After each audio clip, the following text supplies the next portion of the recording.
سورۃ آل عمران کی آیت نمبر 38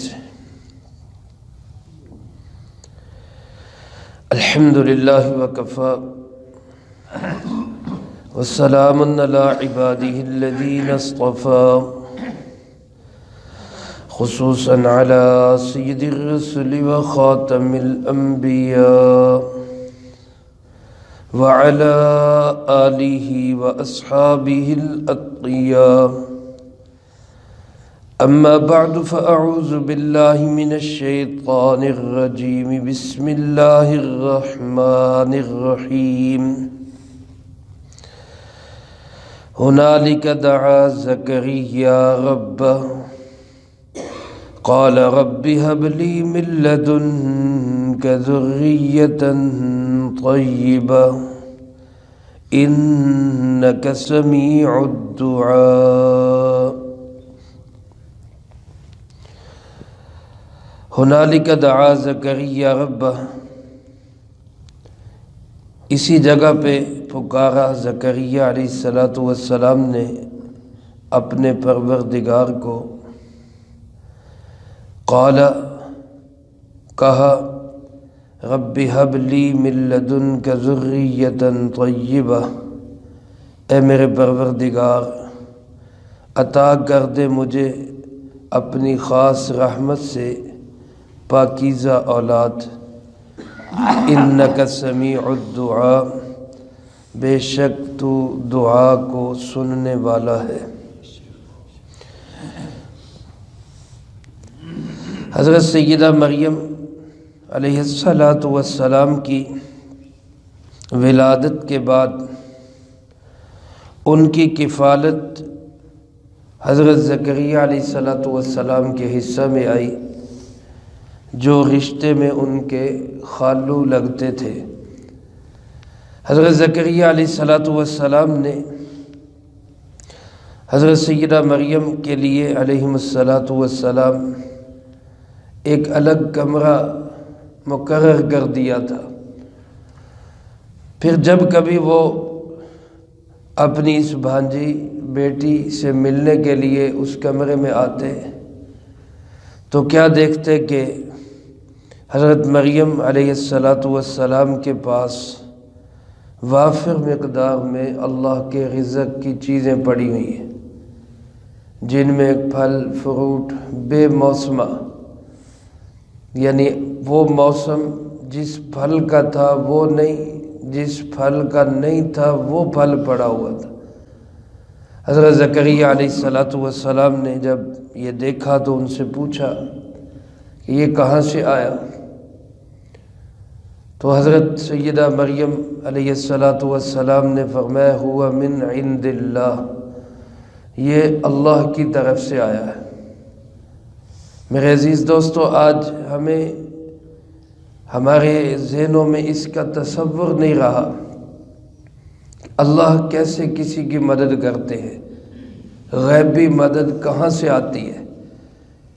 اس لیے اگر آج کوئی کہہ دیتا ہے کہ مجھے رزق جو ہے غیب سے ملتا ہے تو ہم اس کا مذاق اڑانے لگ جاتے ہیں، حالانکہ جس کو بھی رزق دیتا ہے وہ کون دیتا ہے؟ اللہ ہی دیتا ہے۔ کسی کو ظاہری اسباب کے ساتھ بھی اگر رزق ملتا ہے تو ظاہری اسباب کے ساتھ بھی رزق دینے والا کون ہے؟ اللہ ہی ہے۔ اگر ایک انسان دکان کھول کر بیٹھ جاتا ہے تو گاہک کو وہ گھیر کے تو نہیں لاتا، اس دکان پہ گاہک بھیجنے والا کون ہے؟ اللہ ہے۔ پھر آ کے اس گاہک سے سودا ہو جائے یہ بھی اللہ ہی ہے۔ کئی دفعہ آپ نے خود مشاہدہ کیا ہوگا، آپ ایک چیز لینے کے لیے نکلتے ہیں، مارکیٹ میں جاتے ہیں، آپ درجنوں دکانیں پھر لیتے ہیں، چیز آپ کے حصے میں نہیں آتی، کہیں ایک جگہ پہ جا کے اچانک ہی سودا ہو جاتا ہے۔ وہ کیا ہوتا ہے کہ وہ نصیب ہی اسی کا ہوتا ہے، اللہ پاک آپ کو وہاں لے جاتے ہیں۔ تو اسباب کے تحت بھی رزق دینے والا کون ہے؟ اللہ۔ اسباب کے بغیر بھی رزق دینے والا کون ہے؟ اسباب کے خلاف بھی رزق دینے والا اللہ ہی ہے۔ اس لیے اگر آج علماء یہ کہتے ہیں کہ ہماری غیبی مدد ہوتی ہے تو یہ اللہ رب العالمین کی طرف سے ان کے ساتھ ایک احسان کا معاملہ ہے۔ ہماری سمجھ میں آ جائے تب بھی، نہ آئے تب بھی خاموشی اختیار کر لیں، اس کا مذاق نہیں اڑانا چاہیے۔ تو بہرحال حضرت سیدہ مریم سلام اللہ علیہا نے کیا کہا کہ یہ مجھے اللہ کی طرف سے ملتا ہے۔ حضرت زکریا علیہ السلام کے ذہن میں فوراً ایک بات آئی اور انہوں نے یہ سوچا کہ جو اللہ میری اس بھانجی کو، بیٹی کو بغیر موسم کے پھل دے سکتا ہے اور وہ اس پہ قادر ہے، تو وہ اللہ مجھ بوڑھے کو اولاد بھی دے سکتا ہے۔ حضرت زکریا علیہ السلام کی عمر اس وقت مختلف روایات ہیں، بعض حضرات نے 90، بعض نے 100، بعض نے 120 سال، لیکن اتنی بات واضح ہے کہ عمر کی اس حد تک پہنچ چکے تھے جہاں اولاد سے اسباب کے تحت مایوسی ہو جاتی ہے۔ یعنی انسان ایک وقت ہوتا ہے عمر کا جہاں تک وہ سوچتا ہے مجھے اولاد مل سکتی ہے، ایک وقت ہوتا ہے جب وہ گزر جاتا ہے تو پھر وہ ذہنی طور پہ مطمئن ہو جاتا ہے کہ اب مجھے اولاد نہیں مل سکتی۔ حضرت زکریا علیہ السلام کی بھی عمر اتنی ہو گئی تھی۔ حضرت مولانا سرفراز خان صاحب صفدر رحمۃ اللہ علیہ نے لکھا ہے 120 سال عمر ان کی تھی اور 89 یا 98 سال عمر تھی ان کی اہلیہ کی، جو حضرت مریم سلام اللہ علیہا کی خالہ تھی۔ لیکن حضرت زکریا علیہ السلام نے فوراً دل میں یہ خیال آیا کہ بے موسم پھل دینے والا اللہ بے موسمی اولاد بھی دے سکتا ہے۔ جو سوکھی لکڑیوں کو ہرا کر سکتا ہے وہ مجھ بوڑھے کو اولاد بھی دے سکتا ہے۔ اس لیے فوراً اللہ پاک سے دعا کی کہ یا اللہ جیسے آپ مریم کو بے موسم پھل دے رہی ہیں، ہنالک، اسی جگہ پر، اسی موقع پر، اسی مقام پر دعا زکریا ربہ، زکریا علیہ السلام نے پکارا کس کو؟ اپنے رب کو، اپنے پروردگار کو، اللہ رب العالمین کو۔ میرے محترم دوستو، سارے انبیاء علیہ السلام ہمیشہ دعا کس سے کرتے تھے؟ اللہ سے۔ پکارتے کس کو تھے؟ اللہ کو۔ کبھی کسی نبی نے اللہ کے غیر کو نہیں پکارا۔ حضرت آدم علیہ السلام نے دعا کی تو اللہ کو پکارا، نوح علیہ السلام نے دعا کی تو اللہ کو پکارا، حضرت ابراہیم علیہ السلام نے دعا کی تو اللہ ہی کو پکارا، حضرت موسیٰ عیسیٰ علیہ السلام نے دعا کی تو پکارا کس کو؟ اللہ کو۔ وہ دیکھیے بدر کے میدان میں 313 کو میدان میں لا کر اللہ کے محبوب ایک عریش اور چھپر میں رات کو ہاتھ بلند کر کر کے کس کو منا رہے، کس کو پکار رہے؟ اللہ رب العالمین کو۔ تو سارے نبی جس کو پکارتے ہمیں بھی پکارنا چاہیے، صرف کس کو؟ اللہ رب العالمین کو۔ اللہ کے سوا کسی کو ندا دینا، کسی کو پکارنا، کسی کی مدد کا سوال کرنا، یہ سب غلط ہے۔ حضرت زکریا علیہ السلام اللہ رب العالمین کو پکارے اور کس طرح پکارا؟ رب ھب لی من لدنک ذریۃ طیبہ، اے میرے پروردگار مجھے عطا کر دے۔ ھب لی ہبہ سے ہے، ہبہ کسی کو گفٹ دینا، ہدیہ دینا، تحفہ دینا۔ یا اللہ میرا حق کوئی نہیں ہے، زبردستی کوئی نہیں ہے، زور کوئی نہیں ہے، لیکن تو اپنی خاص رحمت سے عنایت کر دے ذریۃ طیبہ، پاکیزہ اولاد۔ میرے محترم دوستو، پہلی بات تو یہ کہ اللہ کے نبیوں نے اولاد مانگی ہے۔ اولاد کا مانگنا یہ اللہ کے نبیوں کی سنت ہے، انبیاء علیہ السلام کی سنت ہے یہ۔ حضرت زکریا علیہ السلام نے جو کہ بیت المقدس کے امام تھے، خطیب تھے، ان کی اولاد کوئی نہیں تھی، اللہ پاک سے اس لیے دعا کی کہ یا اللہ مجھے ایک وارث عطا کر دے جو میرے اس دینی کام کو لے کر آگے چلے۔ سورۃ مریم میں تفصیل کے ساتھ حضرت زکریا علیہ السلام کی اس دعا کا ذکر ہے۔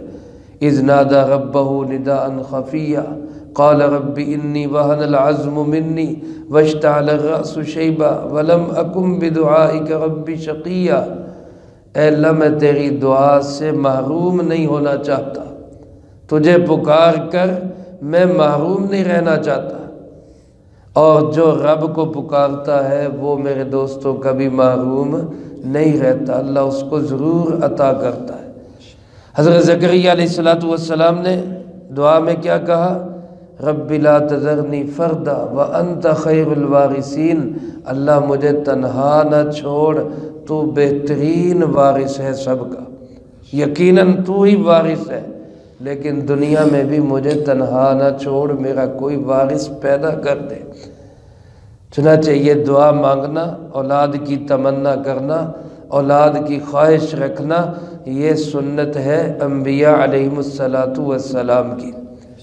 سرکار دو عالم صلی اللہ علیہ وآلہ وسلم نے بے نکاحی زندگی کو پسند نہیں کیا، تبتل کی زندگی، بے نکاحی زندگی، اس کو آپ صلی اللہ علیہ وآلہ وسلم نے پسند نہیں کیا، بلکہ فرمایا النکاح من سنتی، نکاح کرنا میری سنت ہے۔ اور دوسری حدیث پاک میں فرمایا فمن اعرض عن سنتی فلیس منی، جو میری سنت سے منہ پھیرتا ہے اس کا میرے ساتھ کوئی تعلق نہیں۔ اور ایک جگہ آپ صلی اللہ علیہ وآلہ وسلم نے فرمایا تزوج الودود الولود، ایسی عورتوں سے نکاح کرو جو محبت کرنے والی ہوں اور جو زیادہ بچوں کو جنم دینے والی ہوں، یعنی خاندان ایسا تلاش کرو جن میں اولاد کی کثرت ہو۔ فرمایا فإنی مکاثر بکم الامم، کیونکہ قیامت کے دن میں اپنی امت کی کثرت تعداد پہ فخر کروں گا کہ میری امت سب سے بڑی تعداد میں۔ تو گویا اولاد کی کثرت اللہ کے محبوب صلی اللہ علیہ وآلہ وسلم کو بھی پسند تھی۔ تو آج اگر کچھ لوگ یہ جھنڈا اٹھا کے پھرتے ہیں کہ اولاد کم ہونی چاہیے، بچے کم ہونے چاہیے، یہ خلاف فطرت بھی ہے، خلاف اسلام بھی ہے۔ اللہ اور اللہ کے محبوب صلی اللہ علیہ وآلہ وسلم یہ چاہتے ہیں کہ اولاد ہو، کثیر ہو، لیکن ساتھ اس کی تربیت ہو۔ دیکھیں حضرت زکریا علیہ السلام نے صرف اولاد نہیں مانگی، بلکہ کیا کہا ذریۃ طیبہ، پاکیزہ اولاد عطا فرما، جو عقیدے کے اعتبار سے بھی پاک ہو، اخلاق کے اعتبار سے بھی پاکیزہ ہو، عمل اور کردار کے اعتبار سے بھی صاف ستھری اولاد ہو، اللہ مجھے وہ عطا فرما۔ تو اولاد کی تربیت یہ بھی والدین کی ذمہ داری ہے، صرف بچے پیدا کرنا ہماری ذمہ داری نہیں، بچوں کو دین سکھانا، ان کو دینی تعلیم دینا، یہ بھی ہماری ذمہ داری ہے۔ ہم اپنے بچوں کی اس ذمہ داری کا بھی احساس کریں، نماز میں، تعلیم میں، دین میں اور خدمت دین میں، ان کاموں میں اپنی اولاد کو شامل کریں۔ ظاہر ہے وہ نہیں مانیں گے، ماحول ایسا ہے، تو ان کو اچھا ماحول فراہم کرنا، اچھی سوسائٹی فراہم کرنا، یہ کس کی ذمہ داری ہے؟ یہ ہماری ذمہ داری ہے۔ تو حضرت زکریا علیہ السلام نے صرف اولاد کی دعا نہیں کی، بلکہ یہ دعا کی کہ اللہ مجھے پاک، صاف ستھری، پاکیزہ، اچھے کردار کی حامل اولاد نصیب فرما۔ حضرت ابراہیم علیہ السلام نے بھی بڑھاپے کے اندر اللہ پاک سے اولاد مانگی، اور کس طرح دعا مانگی؟ فرمایا ربی ہب لی من الصالحین، اللہ مجھے نیک بیٹا عطا فرما، صرف بیٹا نہیں، نیک بیٹا عطا فرما۔ تو اپنی اولادوں کو تربیت اور اچھا ماحول دینا، ان کی نیکی کی طرف رہنمائی کرنا، اور ان کو بد دعا نہ دینا۔ اولاد کو بد دعا بھی نہیں دینی چاہیے۔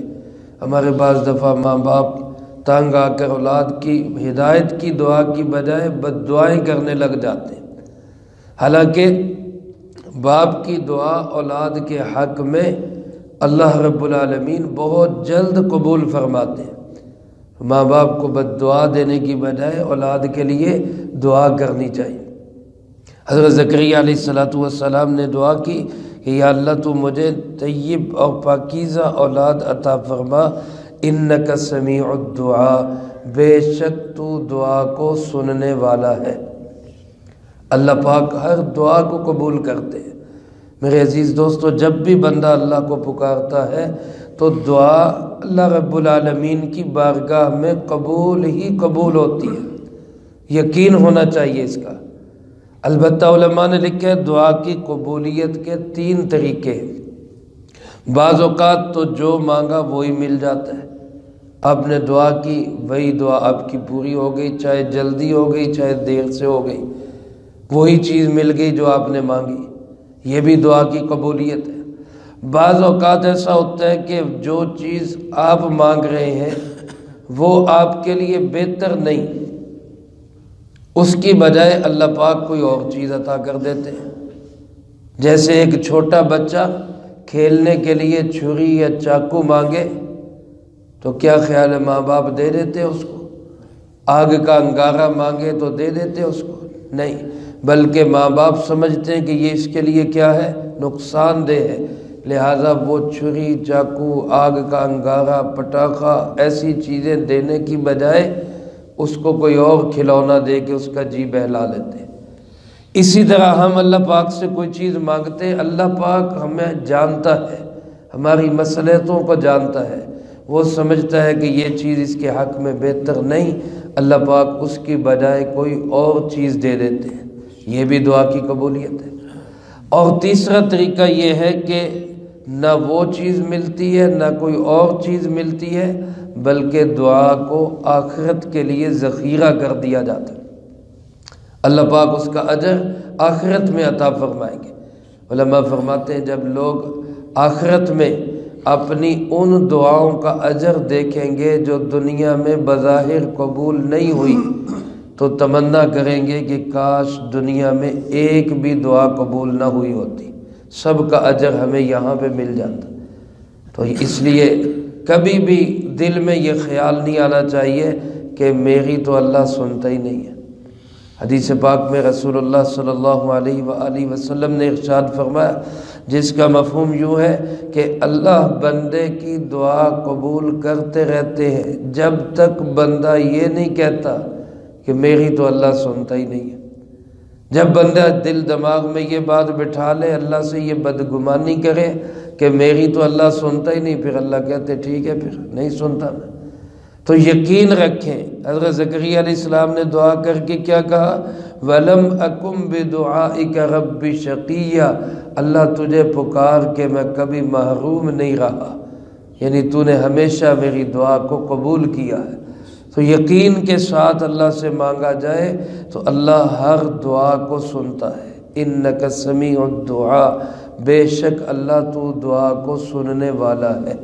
اور دعا ایک مستقل عبادت ہے۔